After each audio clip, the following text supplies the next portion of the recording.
कौन सी आकृति आपके दिमाग में है?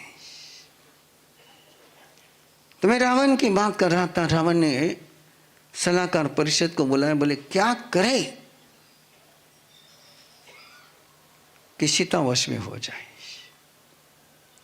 तो आप जैसे एक सयाने ने सुझाव दिया कि महाराज अधिराज, आपके पास तो विद्या है, आप चाहे जिसका रूप बना सकते हो। आप राम का रूप बना करके जाओ ना, सीता स्वीकार कर लेगी। कौन आत्मा को देखता है? किसको देखते हैं? रूप को देखते हैं। आप राम का रूप बना करके जाओ, आपके पास विद्या है, आप चाहे जो रूप बना सकते हैं। कि सीता को आपने साधु का वेश बना करके उठा के लाया। यदि रावण के रूप में जाते तो सीता कभी आपको भिक्षा देने के लिए बाहर है। जब आप साधु का रूप बना सकते हो तो राम का रूप बना लो ना। समझ में आ रही बात? हाँ, किसका रूप बनाया था पहले?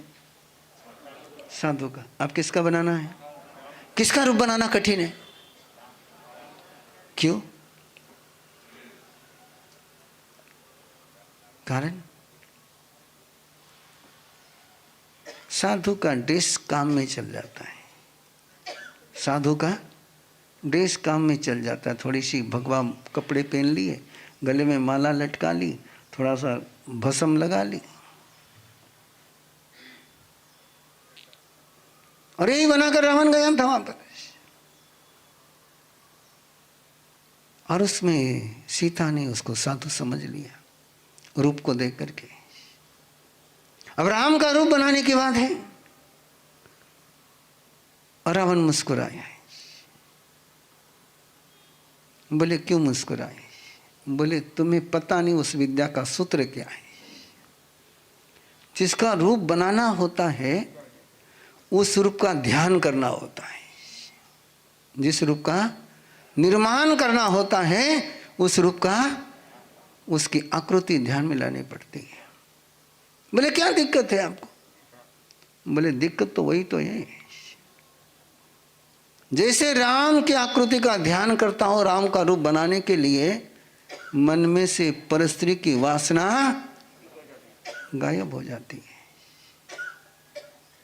आकृति प्रकृति को जन्म देती है। आकृति प्रकृति को जन्म देती है।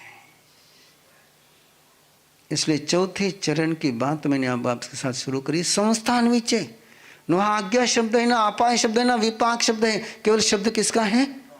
आकृति का शब्द है। रावण राम के रूप का ध्यान है। आकृति, आकृति से प्रकृति का जन्म होता है। आकृति अंतर की चेंज कर दो, मन की आकृति को चेंज कर दो, मन की प्रकृति चेंज हो जाती है। ये प्रकृति बनाने का तरीका है संस्थान विचय। मैं किसका आकार धारण करता हूं? इसलिए ऐसे तो आप क्या बुरा मानोगे, आप इतने दिनों से आदत हो गई आपको, है ना?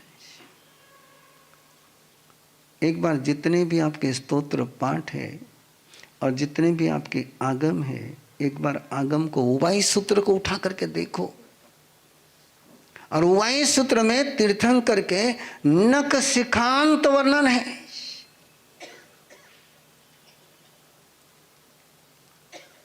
नखशिकांत शब्द भी छोटा है।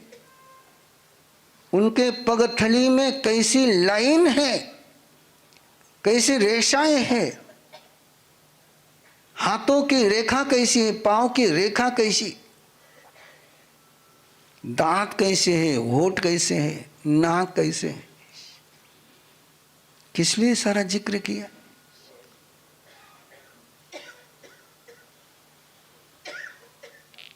किस लिए जिक्र किया? नखशिकांत वर्णन किसका है? शरीर का है। आपको किसका दिख रहा है? वो शरीर का है। और वो बहुत महत्वपूर्ण है। कभी प्रयोग करके देखना, यदि मन हो तो वायु सूत्र के उस पाठ के आधार पर परमात्मा का ध्यान करके देखना, चेंज हो जाओगे, चेंज हो जाओगे।